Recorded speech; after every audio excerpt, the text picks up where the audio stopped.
হাতে একেবারেই সময় কম, কারণ চলতি মাসে বিধানসভা নির্বাচন।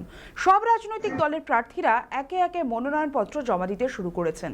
মঙ্গলবার বারাসাতে ডিএম অফিসে মনোনয়ন জমা দিলেন আইএসএফ প্রার্থী বিশ্বজিৎ মাইতি। তিনি আমডাঙ্গা বিধানসভার আইএসএফ এর তরফে নির্বাচিত প্রার্থী। নমিনেশন জমা দেওয়ার সময় তার সঙ্গে উপস্থিত ছিলেন দলের কর্মী সমর্থকরা। মনোনয়ন জমা দেওয়ার পর সাংবাদিকদের মুখোমুখি হন বিশ্বজিৎ। জয়ের পাশাপাশি পরিবর্তনের কথাও বলেন আইএসএফ প্রার্থী।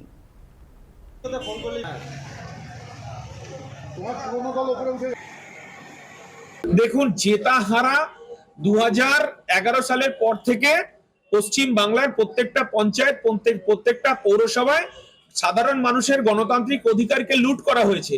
সাধারণ মানুষ ভোটাধিকার ভোট দিতে পারেনি এবং সাংবাদিকদেরকে মারা হয়েছে। সাংবাদিকরা সত্য প্রমাণ করার জন্য, সত্য ঘটনা তুলে দেওয়ার জন্য বিভিন্ন ন্যাশনাল প্রিন্ট মিডিয়া থেকে এবং আপনাদের সাংবাদিকরা আক্রান্ত হয়েছে বারবার এই তৃণমূল কংগ্রেস দ্বারা।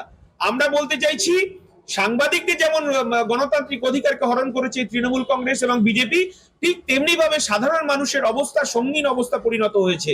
আমরা বলতে চাইছি, একটা সুস্থ সমাজ গড়ার ক্ষেত্রে সাধারণ মানুষ পরিবর্তন চাইছে। এই সমস্ত আপনার এই ভাতা দিয়ে কোনো হবে না। এই বাংলার মানুষ, আমডাঙ্গার মানুষও তিলোত্তমার বিচার চাইছে। এই আমডাঙ্গার মানুষ আপনার আনিস খানের বিচার চাইছে। এই বাংলার মানুষ আপনার তামান্নার বিচার চাইছে।